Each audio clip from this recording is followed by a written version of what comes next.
This is Real News Media TV, coverage you can trust. Please like, share, subscribe, and hit the notification bell. Select all for daily news updates.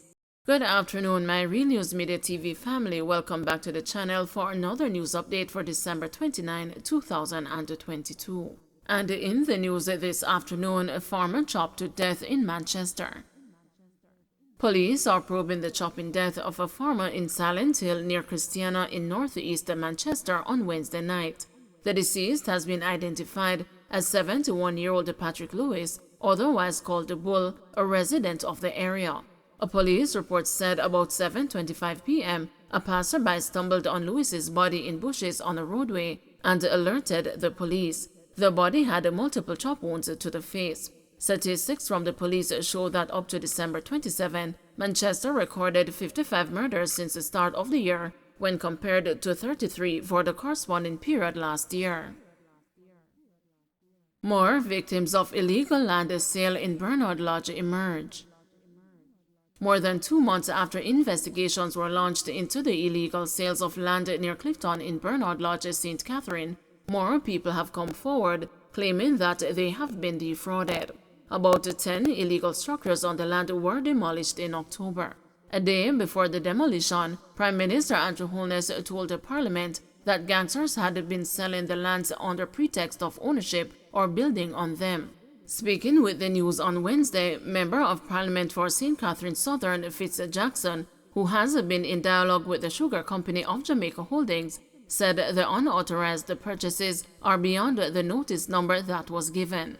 More people came than who they had notices for. In other words, there are persons who had lots that they never start bill on that would have been affected. So that is another issue that they have yet to figure out how they're going to resolve it. Mr. Jackson said he will have further discussions with the administrator of the lands, SCJ Holdings, next year. School principal Sulin Ward Brown, who is implicated in the alleged land fraud, was offered a $2 million bail in October. Questionable transactions involving her have increased to almost $8 million. 2 arrested in connection with a gun seizure in Kingston. 2 men have been taken into custody following the seizure of an illegal firearm and several rounds of ammunition in the Kingston Central Police Division. The men were arrested Wednesday within 12 hours after the declaration of the state of emergency. The police say during a snap operation, a Smith & Wesson pistol and 35 rounds of ammunition, as well as a bag of white powdered substance resembling cocaine were found. JAS calls for probe into what caused the animal feed shortage. President of the Jamaica Agricultural Society, Lenworth Fulton, is calling for an investigation into the recent animal feed shortage. Farmers had been complaining of a shortage of chicken and other animal feed and the negative effects on their livestock business, especially during the Christmas season when the demand for meat is high. Mr. Fulton says while both producers have put out statements regarding their respective challenges in supplying the feed, he believes that the information provided is lacking. He said the animal feed producers should have given an admittance that something was wrong. I do think that the ministry should try and get a report. There are 2 releases from both companies that are very skimpy. Didn't say anything much, but it gave an admittance that something was wrong.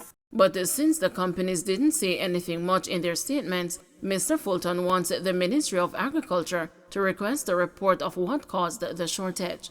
The JAS reported early Wednesday that farmers should be able to get adequate supply of animal feed by Thursday, as the island's 2 producers have started to increase production in response to the current shortage. Hypro, one of the producers, said the shortage in the market was due to a short-lived disruption in its supply chain resulting from global logistic challenges. It said the disruption was rectified last week. Hypro added that it is in full production and has put measures in place to ensure it can meet the demand for animal feed. Soldier accidentally shoots himself at a checkpoint. A Jamaica Defense Force soldier is in hospital after shooting himself in his foot while inside a tent at a checkpoint located on Maho Drive in St. Andrew. The incident happened about 4 o'clock this morning. Senior Superintendent Kirk Ricketts, commander of the St. Andrew South Police Division, confirmed that his service weapon was discharged and that the JDF member was shot in the region of his ankle.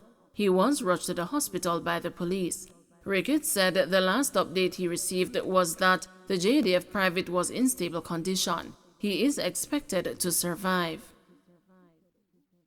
2 shot and injured in Bull Bay drive-by. 2 men were shot and injured by gunmen during a drive-by shooting in 7 miles of Bull Bay, St. Andrew on Thursday. The injured men, ages 58 and 37 years, have since been admitted to hospital. Their condition is not known. Information reaching the news is that around 6:45 a.m., both men were near Ironshore Lane when a white Tida motor car drove up. The occupants of the Tida reportedly opened a gunfire at them. It is reported that the 58-year-old was shot in his left foot and hand, while the other man was shot in the hip. Up to publication time, police were still probing the incident and could not give a motive for the shooting as yet. Canada issues another caution for travelers to Jamaica. The government of Canada has, for the second time this month, issued a travel advisory warning its citizens to exercise a high degree of caution in Jamaica due to the high level of violent crime. The latest advisory was issued Wednesday following the declaration of states of public emergency in several parishes across the island. The government of Canada's travel advice informed the citizens that the state of emergency will be in effect until January 11 next year.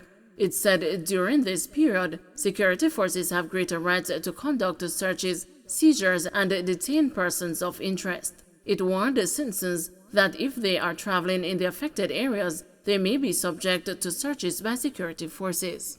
Canadian citizens are told to always cooperate with military and police officers, carry valid ID at all times, and be prepared for various checkpoints. In addition, the advisory told the Canadian citizens to allow extra time to reach their destination, follow the instructions of local authorities, and to monitor local news to stay informed on the current situation. The Canadian government warned its citizens that violent crime, including armed robbery and murder, is a problem in large cities and tourist areas, including parts of Kingston and Montego Bay, despite the presence of police to counter criminal activity. It said the availability of firearms is widespread and most violent drug and gang-related crimes, especially murder, involve firearms. Canadians have been told that there is a risk of becoming the victim of crossfire in these areas. The advisory said tourists are also at risk of crimes of opportunity, especially theft and robberies. The travel advisory comes even as Canadian Prime Minister Justice Trudeau and his family are in the middle of a one-week vacation to Jamaica. Rolling use of SOEs a breach of good governance, says Williams. Attorney at law Clyde Williams says the rolling use of states of emergency by the government is a failure of parliamentary governance. Mr. Williams says if the law outlines that an extension of a state of emergency requires approval in the Houses of Parliament, but government chooses to impose the measure in a manner that does not require such approval, it is a breach of good governance. He says decisions such as these, which affect the lives and rights of citizens, must be made by all those elected by the citizens. Mr. Williams said the government's use of SOEs in this manner is a perversion of what was intended.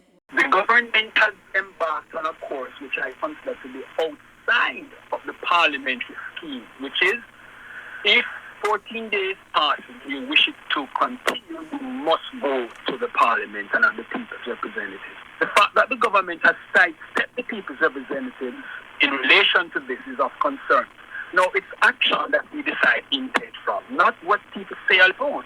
So the fact that the minister says they don't intend to pervert is neither here nor there, because the conduct alone may be interpreted over time as perverting the approach of the Constitution sets out. U.S. extends interview waivers for certain non-immigrant visa applicants. The Biden administration has extended interview waivers for certain non-immigrant visa applicants from the Caribbean and other areas. The announcement came as the government said it recognizes the positive impact of travel to the United States by foreign students and temporary work visa holders on the U.S. economy, and is committed to facilitating non-immigrant travel and further reducing visa wait times. The U.S. Department of State says the Secretary of State has made a determination extending the authority of consular officers to waive in-person interviews for certain non-immigrant visa categories through December 31, 2023. It said consular officers are authorized until then to continue to waive in-person interviews on a case-by-case basis for certain first-time and/or renewing applicants.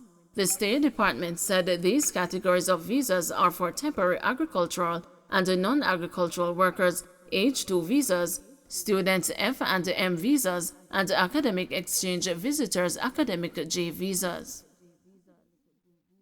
Don't forget to like, share, subscribe, and hit the notification bell. Select all for daily news updates.